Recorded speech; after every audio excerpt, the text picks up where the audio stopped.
mal kerun wang biya kamal kanur online TV channel to kon ke larm bu kon link ku Gambia ke Ethiopia Gambia te rol bun bana jelling mo dan chora latin kare ka dana inshallah den wo chitok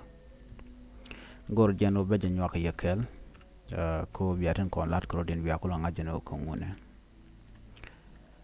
biya ngajeno tegrik tlat ko den tama kiri mu chora lat fan ko roja dana inshallah ke jen gor no jeno be jen yok yekel mi jiram jidit kanor online TV channel gor jeno jin gor no bi larame bi jen yok nasen ko ken naka jeno be jin ba der subscribe kanor online TV channel ko der wandin content banunka ku Gambia de kan chomala shubkaje aler ban lingwasame chala do tiang ka war chala do shibar shikan nuarnak ketang kurela itang chala do itang ronabat mo jan gwadran na largaje wo chanwar chanaktan na me micha kwen ke michalat rewi ka Gambia shawun waranak tinabar ki anyak ke tangwasan tiek ke kem jarwajan dan chalar namo la Gambia chana muton men kwen kamanan to Gambia ne ka gwase dani chan wari anaktin bar dio je shatun wan chalinga kwide la role andanan te role bun nuare kana bar chikar lingai kondiala kani de kon la nuala kana kani syang ka bar na moister ngai ka ngai ka jeno cha gore ngwan re wong to ngwan ka ta danan cheng nuare ka ja ka Ethiopia nuare shush kana long got andan te ki Ethiopia ko kan bar la kan wala kan kanak but teramala joka tele ramala juga no michela do ye dwer ko ne ni chang gona dia la toga la kana gujeni wodong nuare dwala kan nuare termulet kana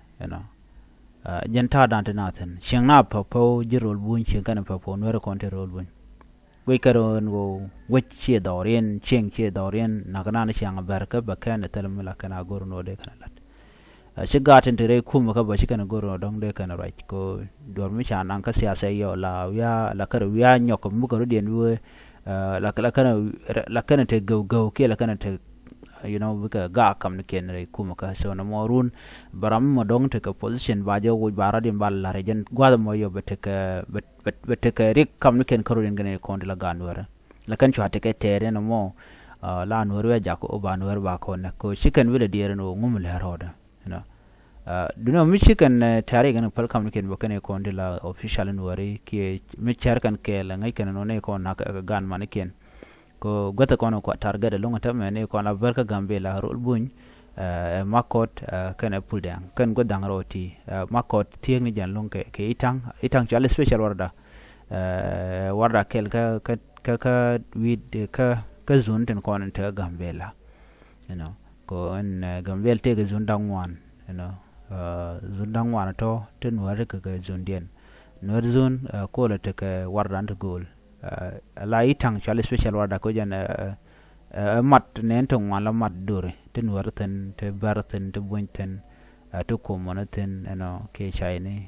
ne dialo mat kenen gwadamon ka jan gwadanan la nuara na ka tani sha so mi ci kore o to ganta maka Gambia la to ka ke tang bo ko ben ka Gambia la so rai lat kono me ko korgan mi ber chiri me chawda laran tama men bi anga jeno gam ke men to ala ber mi anga jeno tenware cha kari gwadna de ko kela kana goron bukan dunien bukan shot bukan tokden bukan shot so jen shalinga shawun war cha nak ke tang nan bi ta kamal bye bye